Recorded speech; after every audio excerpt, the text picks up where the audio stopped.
Hello everyone, इस video में discuss करेंगे poem the fist written by Derek Walcott. Derek Walcott को as a writer मैंने discuss किया हुआ है। उनकी दूसरी पोइम्स है after the storm, a far cry from Africa, वो भी मैंने डिस्कस किया हुआ है। आप वो वीडियोस देख सकते हैं। आज की इस वीडियो में डिस्कस करेंगे द फिस्ट। बहुत ही शॉर्ट पोइम है but rather very deep and powerful in डीट।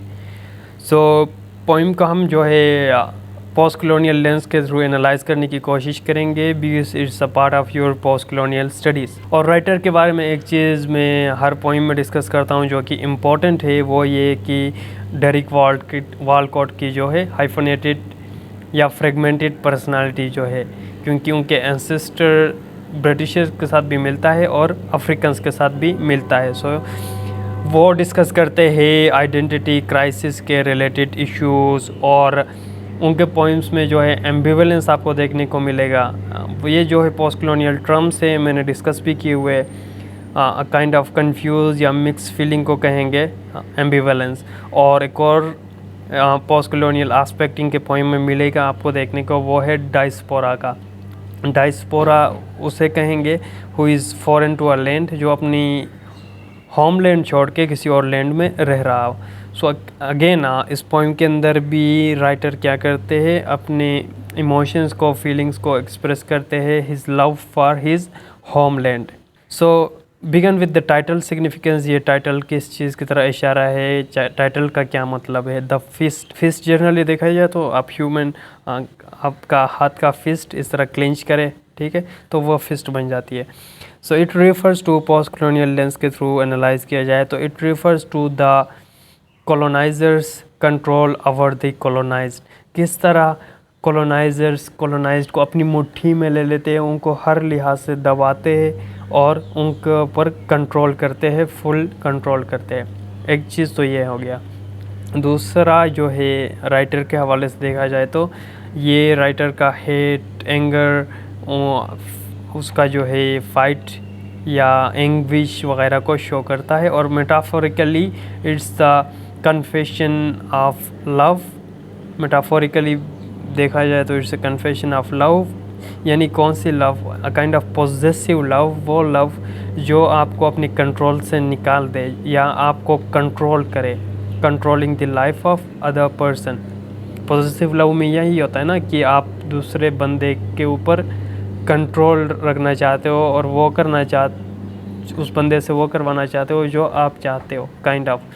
सो उस पॉजिटिव लव की भी बात हो रही है, not in the sense of जो है लव विथ समवन और beloved, rather than it's the love for your nation, your home, right, your people.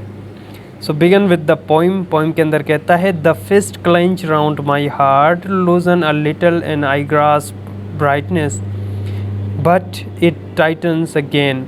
So again अपनी मिक्स्ड या कंफ्यूज फीलिंग के बारे में बताते हुए कहता है poet is representing his own emotions and he कहता है रिस्ट्रेंस, जो रिस्ट्रेंस या जो पाबंदियाँ that are over and he feels release.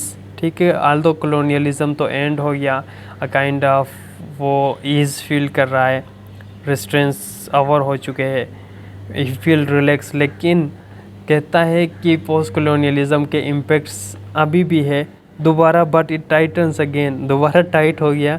क्यों? क्योंकि कॉलोनियलिज्म अभी पूरी तरीके से वैनिश नहीं हुआ, पूरी तरीके से एंड नहीं हुआ, इसके इम्पेक्ट्स अभी भी है, हमें अभी भी ये इन्फेक्ट कर रही है, इम्पेक्ट कर रही है ये पोस्ट कॉलोनियलिज्म।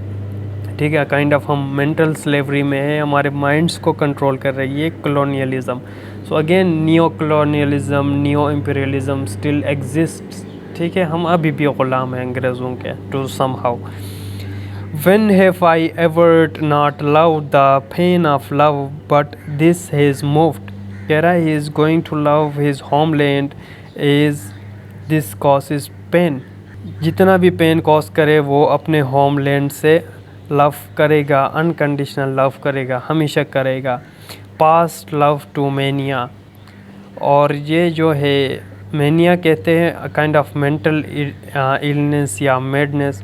सो कहता है कि मैं अपनी होमलैंड से इतनी मोहब्बत करता हूँ कि मैं a kind of madness possess कि मैडनेस का जो मोहब्बत में पागल होते हैं ना, so it's a kind of like that कि मैं अपनी होम के लव में पागल होने के लिए भी तैयार हूँ। कहता है this has the strong clinch of the madman and this if gripping the ledge of unreason. So ये gripping the ledge of unreason इसका क्या मतलब है? It refers to the love that has turn blind. एक ऐसा love जो made हो चुका हो, जो ब्लाइंड हो चुका हो। Here unreason is the ledge that points hold.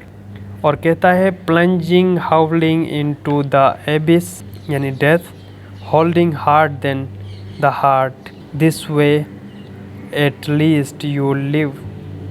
सो कहता है कि चाहे मुसीबतें जितनी भी हो, you have to face them, stay tuned या stay hard, and in this way at least you live. क्योंकि यही ज़िंदगी है, अपनी वतन के लिए जीना, अपने होम के लिए जीना। He has to live in the darkness. और थीम्स जो है लव और उसके कॉम्प्लिकेशंस, एम्बिगियस लव या डिस्गस्टिंग लव, और एंजाइटी और डिप्रेशन, इस तरह के फीलिंग्स को जो है एक्सप्रेस किया गया है through the poem. And this is all about poem, very short poem थी। So thank you for watching.